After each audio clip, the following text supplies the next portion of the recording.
Assalamualaikum warahmatullahi wabarakatuh. Bismillah, alhamdulillah, salatu wassalamu ala rasulillah, amma ba'du. Rabbi srohli sodri wa yasirli amri wahlul 'uqdatam min lisani yafqahu qawli.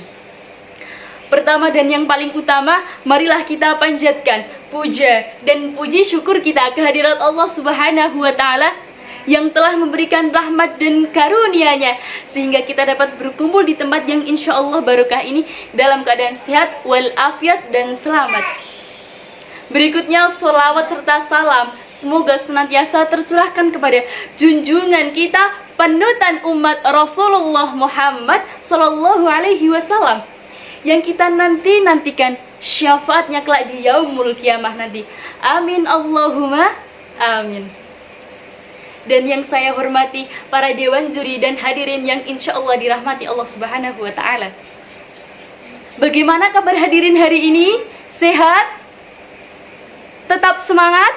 Alhamdulillah. Oh ya, ada yang inget nggak bunyi pepatahnya seperti ini? Tak kenal maka tak sayang, kalau udah sayang jangan ngilang. Bercanda ya. Oke, langsung saja. Perkenalkan, nama saya Hilda Himmatul Ulya dari Politeknik Pembangunan Pertanian Yogyakarta Magelang. Berdirinya saya di sini untuk menyampaikan sebuah pidato dengan judul Berani Tampil Keren Tanpa Kekerasan. Hadirin rahimakumullah, berbicara soal kekerasan dalam dunia pendidikan, khususnya di sekolah kedinasan. Tindak kekerasan sepertinya menjadi salah satu tradisi yang buruk dalam dunia pendidikan di Indonesia. Kekerasan seringkali dijadikan sebagai jalan keluar dalam menyelesaikan masalah. Padahal, kekerasan adalah perbuatan yang dilarang dan hanya menciptakan generasi yang tidak bagus, serta dendam semata. Dan terjadi lagi kisah lama yang terulang kembali. Penggalan lirik lagu yang sempat hits yang dibawakan oleh band Peter Pan sepertinya dapat menggambarkan suatu kejadian yang pernah terjadi dan terulang kembali dalam lingkungan sekolah kedinasan.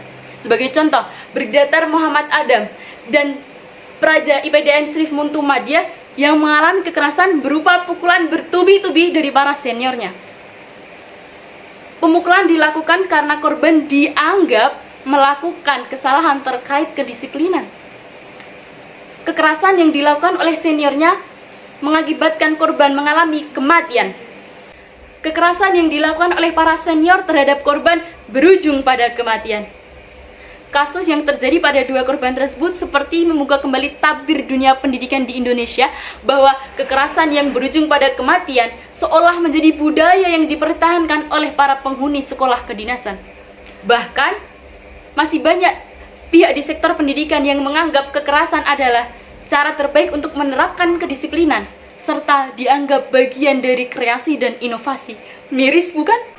Menurut dosen FISIP Universitas Airlangga Surabaya, Bagong Suyanto, dalam artikelnya yang dimuat di Jawa Post 13 Januari 2017 silam mengatakan, tindak kekerasan kerap terjadi di sekolah kedinasan karena relasi antara senior dan junior adalah relasi kekuasaan.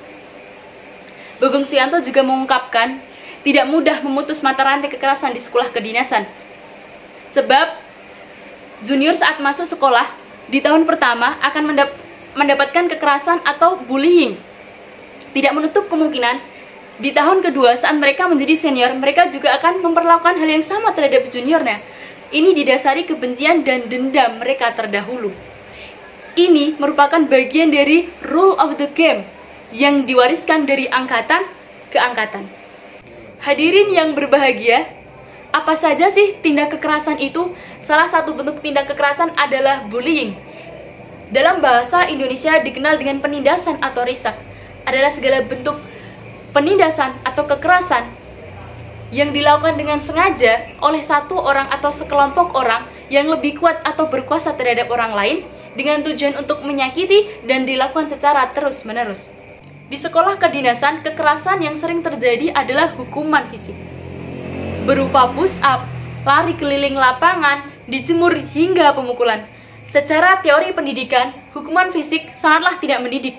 Bahkan, menurut Jenderal Tito Karnavian, tidak ada manfaatnya. Kekerasan tidak ada hubungannya dengan dunia pendidikan. Hukuman fisik tidak dapat membuat siswa menjadi lebih cerdas atau menaati aturan, malah merupakan pembodohan bagi pelajar. Seharusnya, pelajar diberikan contoh dan arahan agar dapat menyelesaikan masalah secara humanis. Kekerasan yang dilakukan para pelajar tidak mungkin terjadi secara tiba-tiba. Berikut indikasi yang mendasari terjadinya kekerasan. Yang pertama, tontonan televisi atau film akan mempengaruhi perilaku pelajar. Yang kedua, pembinaan keluarga yang tidak maksimal. Yang ketiga, tidak optimalnya para pendidik memberikan pola pendidikan. Yang keempat, adalah kebijakan pemerintah yang tidak memihak pelajar. Kebijakan yang tidak berdasarkan basic needed pelajar. Seringkali, kebijakan hanya dibuat untuk memenuhi kebutuhan penguasa tanpa melihat dan melakukan survei apa kebutuhan pelajar. Saat ini, terdapat 2 aturan yang memberikan panduan pencegahan dan penanggulangan tindak kekerasan di lingkungan pendidikan, yaitu Permendikbud nomor 82 tahun 2015 tentang pencegahan dan penanggulangan tindak kekerasan di satuan pendidikan. Kemudian ada Permendikbud Ristek nomor 30 tahun 2021 tentang pencegahan dan penanganan kekerasan seksual di lingkungan perguruan tinggi. Hadirin yang dirahmati Allah, bahkan menurut pandangan Islam, Allah Subhanahu wa Ta'ala juga melarang tindak kekerasan. Seperti tertera dalam Quran surat Al-A'raf ayat 33 yang berbunyi, A'udzu billahi minasyaitonir rajim. Bismillahirrahmanirrahim.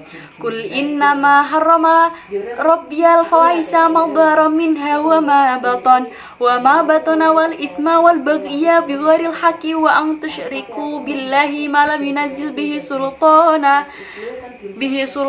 wa an taqulu 'alallahi ma la ta'lamun. Yang artinya, katakanlah Muhammad, Tuhanku hanya mengharamkan perbuatan yang keji, baik yang nampak ataupun tersembunyi, perbuatan dosa, melanggar hak manusia tanpa alasan yang benar atau menganiaya. Lalu, mengapa kita masih menggunakan kekerasan untuk memecahkan masalah dan juga menyikapi suatu hal? Seringkali kita memang kalap dan kilaf. Hal ini bisa terjadi karena iman kita yang lemah. Seorang dengan iman yang kuat akan yakin kepada Allah, ia pun teguh mengedepankan kebaikan daripada keburukan. Dan orang yang dengan iman yang kuat akan mampu mengendalikan dirinya. Kesimpulan dari pidato saya di atas adalah, marilah kita, generasi penerus bangsa, hentikan tindakan kekerasan, karena tindakan kekerasan sama sekali tidak ada manfaatnya. Semoga kita dijauhkan dari sifat aniaya. Semoga firman Allah dan hadis tentang kekerasan tadi bisa memberikan pedoman kita dalam menjalankan aktivitas. Sebelum saya menutup pidato ini, izinkanlah saya untuk berpantun. Bila ada sumur di ladang, boleh kita berjumpa lagi. Bila ada umur yang panjang, boleh kita berjumpa lagi. Pak Taufik menjahit kopiah dijahit beldu yang utuh. Wabillahi taufik wal hidayah. Wassalamualaikum warahmatullahi wabarakatuh.